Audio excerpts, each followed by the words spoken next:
What's your name? My name is Jack Hogan. Jack Hogan. Yes. Are you related to the famous Hulk Hogan? No, unfortunately. I'm almost Okay. as big as him now. Right on. My name is Haas. My first question is if you're familiar with the term oppression. Oppression, kind of. It's like a little bit, yeah. Going against like whatever. I think so, yeah. So let me tell you kind of my definition of it, and maybe you can tell Okay. me if you kind of are familiar with this. Right. So my idea is that oppression is basically this force, cruelty, or unjust treatment by one individual or group upon another individual or group. Okay. Would you kind of say more or less that? I mean, now I'm educated on it, yeah. I mean, if that's what it is, what it is. Yeah.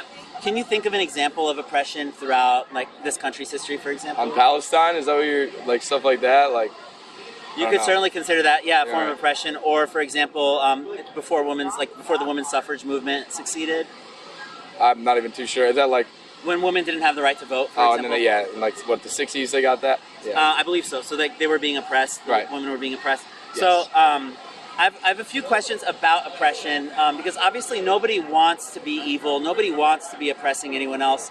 So usually people come up with these cognitive defense mechanisms Right. in order to justify it to themselves and in order to basically convince people that they should be able to keep doing it. Okay. So it is a bit of a serious topic. I appreciate your participating in it, like I said.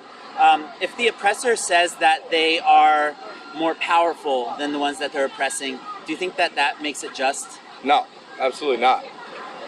Absolutely not. Yeah. How about if the oppressor says that the ones that they're oppressing look different to them? As Absolutely a not. justification? No, absolutely Yeah. not. I agree. And what would you say if the oppressor said that the ones that they're oppressing are so intellectually inferior to them that they don't even know that they're being oppressed, so why not? fair, yeah. No. What? Not fair, right? That's crazy. No, not fair. Yeah. Right. What would you say if they said that they've been doing it for a long time, so they should continue? They should continue because they've been doing it for a long time. Yeah. No. What would you say if they said that just brings them a lot of joy? They get a lot of pleasure from it. It's stupid. It's pretty stupid. You're saying like literally oppressing women, like oppressing other nations, like stuff like that. I don't know.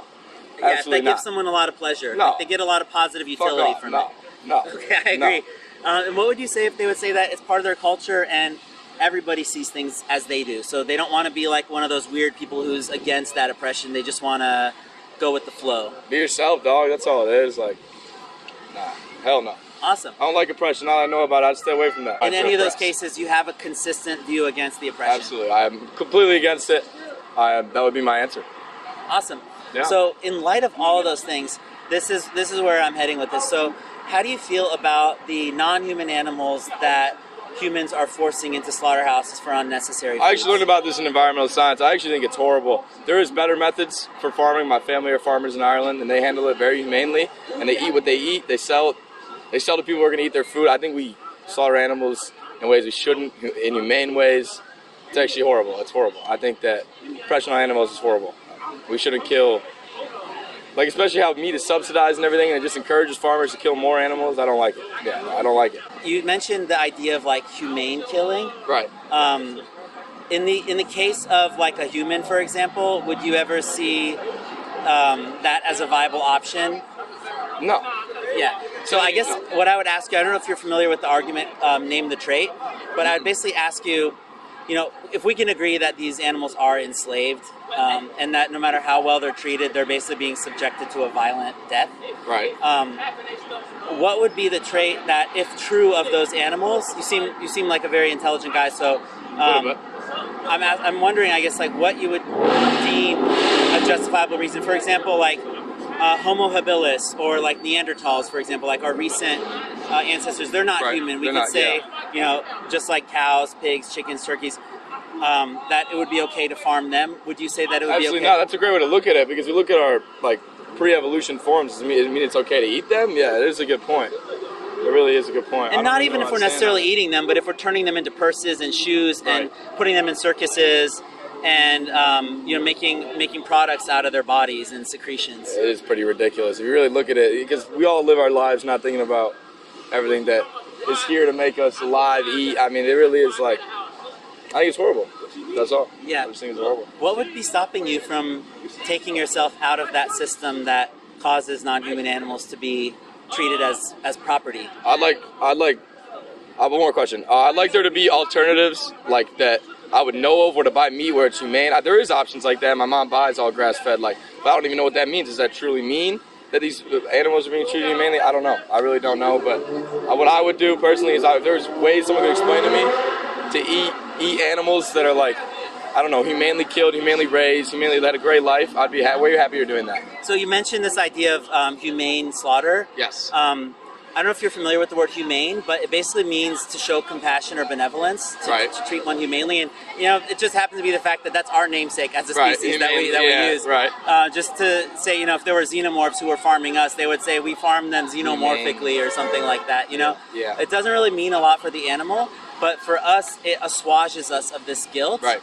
In the case of a non-human animal who is enjoying their life, if you think about it, they would actually maybe have more of an interest in living because they're enjoying their life more. You know what I mean? Like, I've had a pretty good life, compared to somebody who's in this horrible, like, if they're in some trench and their body's all decrepit and rotting and stuff, they might have more of an interest in dying, But, like, I get what you're saying. Like, a live animal, who makes the decision for them to die? I understand that.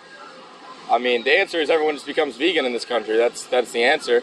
I mean, that's personally, I'm not. But personally, maybe I'll look into it now after this conversation. I really appreciate that. What would be stopping you from? What do you think? I'm trying to put on muscle. That's really the only thing. If there was vegan alternatives that can give me good protein, they can list all these full-on plan that I can get. Yeah, I mean, I'm not the most muscular guy, but I've been lifting weights for about 6 months only, and I put on about 20 pounds of muscle already. Are you straight vegan?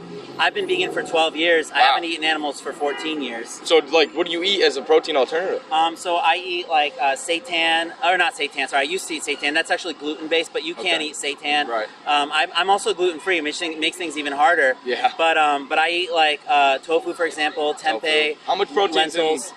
You say, how much, do you know how much is in, like, a pound of tofu? You give me a pound of tofu. Yeah. I would guess probably around 40 to 50 grams in a block of tofu. At all. It's not bad at all.